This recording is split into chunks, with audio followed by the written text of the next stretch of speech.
खबरों में आगे बढ़ते हैं। खबर मेरठ से है, जहां पर माफिया अतीक के रिश्तेदार की मेरठ जेल में मौज कह लीजिए निकलकर सामने आ रही है। अरबपति कारोबारी काजमी को अस्पताल में रखा जा रहा है और इसी के साथ ही बीमार बताकर कारोबारी काजमी जेल अस्पताल में मौज उड़ा रहा है। 100 करोड़ की जीएसटी चोरी का आरोपी है ये काजमी, और ये बताया जा रहा है कि पुलिस ने इसे गिरफ्तार किया था। काजमी ने जीएसटी चोरी के लिए बनाए थे फर्जी अभिलेख। लखनऊ एसटीएफ ने मेरठ में मुकदमा दर्ज कराया था। माफिया अतीक का समधी है कमर अहमद काजमी और जेल अधीक्षक शशिकांत मिश्र पर गंभीर आरोप लगा है।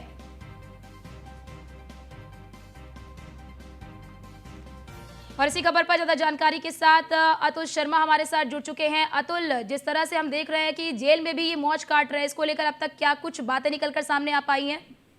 देखिए, मेरठ का वो माफिया है, अतीक का बेहद करीबी रिश्तेदार है। 100 करोड़ से ज्यादा की जीएसटी चोरी मामले में एसटीएफ ने गिरफ्तार कर जेल भेजा है, लेकिन जेल के अंदर वो ऐश और आराम मौत से कट रही है। कहीं ना कहीं देखा जाए, अस्पताल के अंदर उनको एडमिट कराया गया है। अगर देखा जाए जिस तरह से जेल प्रशासन कहीं ना कहीं अतीक के बेहद करीबी रिश्तेदार पर मेहरबान है, कहा जा सकता है कि जेल अधीक्षक साहब की मनमानी के चलते कहीं ना कहीं पूरा लाभ पहुंचाया जा रहा है। जिस तरह से जेल में रहना चाहिए वो सारी सुविधाएं नहीं मिल पा रही है। कहा जा सकता है कि जेल प्रशासन पूरी तरह से मेहरबान अतीक के रिश्तेदार पर नजर आ रहा है। कहीं ना कहीं बात की जाए, देर शाम अस्पताल में भर्ती कराया गया था और उसी के साथ अगर बात की जाए, अस्पताल के अंदर मौज काटते हुए अतीक का रिश्तेदार लगातार सक्रिय नजर आ रहा है। उसके बाद अगर बात की जाए, बीमारी के नाम पर अस्पताल में भर्ती होने के बाद अतीक का जो रिश्तेदार है वो मौज उड़ाता हुआ नजर आ रहा है, जिसको लेकर के अगर बात की जाए, जेल प्रशासन खूब मेहरबान नजर आ रहा है। लखनऊ एसटीएफ ने मेरठ में दर्ज कराया था मुकदमा, और अगर उसके बाद की बात की जाए, बीमारी बताकर कारोबारी काजमी जेल अस्पताल में मौज उड़ा रहा है। कहा जा सकता है कि जिस तरह से अधीक्षक साहब मेहरबान है, लगातार देखा जाए गंभीर आरोप इस वक्त जेल अधीक्षक पर लग रहे हैं। उसी के साथ कहा जा सकता है कि काजमी जीएसटी चोरी के मामले में देखिए इतना बड़ा मामला है, उसमें जेल जा चुका है और उसके बावजूद जेल के अंदर ऐश और आराम की जिंदगी मजे से काटता हुआ नजर आ रहा है। जी अतुल, जैसा कि आपने बताया कि जेल अधीक्षक पर भी आरोप लग रहे हैं, तो क्या अब तक कुछ कार्रवाई की गई है?